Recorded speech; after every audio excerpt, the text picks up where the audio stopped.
Yo, what's going on, guys? We're going to be taking a look at the big upcoming changes for preseason 2023. There's only 4 more months of this current season in 2022.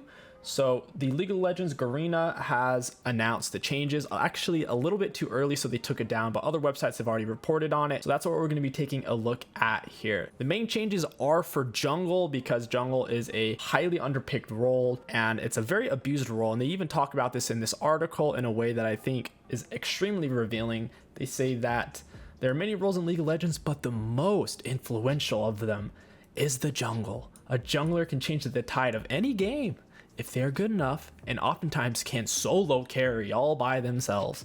Now, I think that's one of the biggest misconceptions about jungle and the role as a whole, and why it gets flamed so much. People think of it as this mythical thing. People almost think of it as, oh, I have a jungler, therefore we can do this, we should do that, when they don't realize the enemy team has a jungler that your jungler's having to interact with consistently. This whole concept, I think, is very revealing. So then they talk about how jungle gets abused a lot. So for the changes, they want to overall make jungle much easier for the lower ranks, iron kind of through gold, iron through platinum, by taking away some of the skill of clearing mainly. So for example, they want to have recommended clear routes, which is going to make it much easier for first-time junglers to get through the routes without losing all their HP or getting themselves killed. So as you can see, mainly for lower elo. I think this is overall a great thing. I can see some potential downside with someone following the route and then getting invaded and killed by an early game or invade style jungler. So that could be frustrating for players, but overall, this is a step in the right direction. If they let you do item builds, do custom item builds, and they have recommended item builds, it makes sense why they'd have recommended jungle clears. So the jungle camps and leashes, they're also going to make it easier for particularly low elo players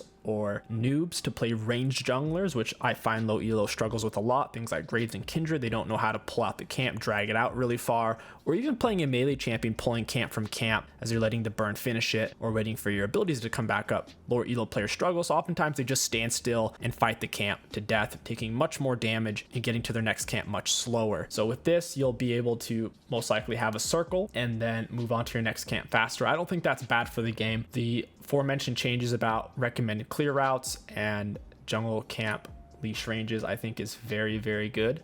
They also have a communication change that they're looking on adding. So perhaps some automatic pings, kind of like what a Pantheon R's or an award see somebody. Whenever you're going to gank a lane, maybe that'll kick in. I think that would be great. Or even better, if you click on somebody's lane because you're walking over there, if it were to show them that line on the mini map, that way people can plan. Because one of the most frustrating things about jungle is people not reacting to the gank. So I think the communication change is great as well. Looking down, we have jungle item changes, which basically they want to give junglers what they should have already had and what they've had for pretty much every season, which is a dedicated jungle item. This season they took it away to where junglers are building the same items as everybody else.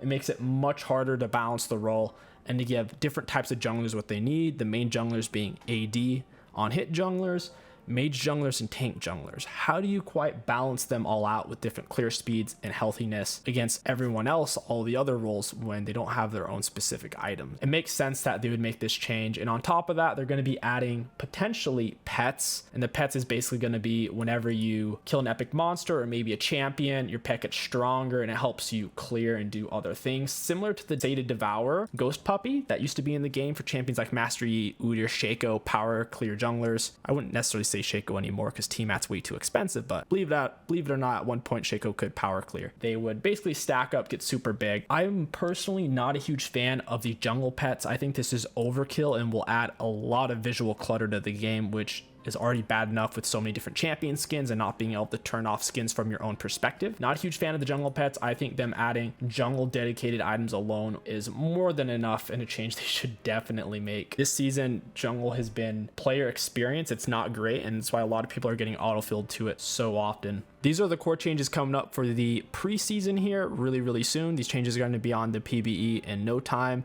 Let me know what you guys think about them down in the comments below. Agree or disagree with anything I said. I'm interested to see what you have to say. If you enjoyed this video, don't forget to like, comment, and subscribe to hack the algorithm. My name is 𝐒𝐂𝐋𝐒. Thank you for watching, and I'll catch you guys next time.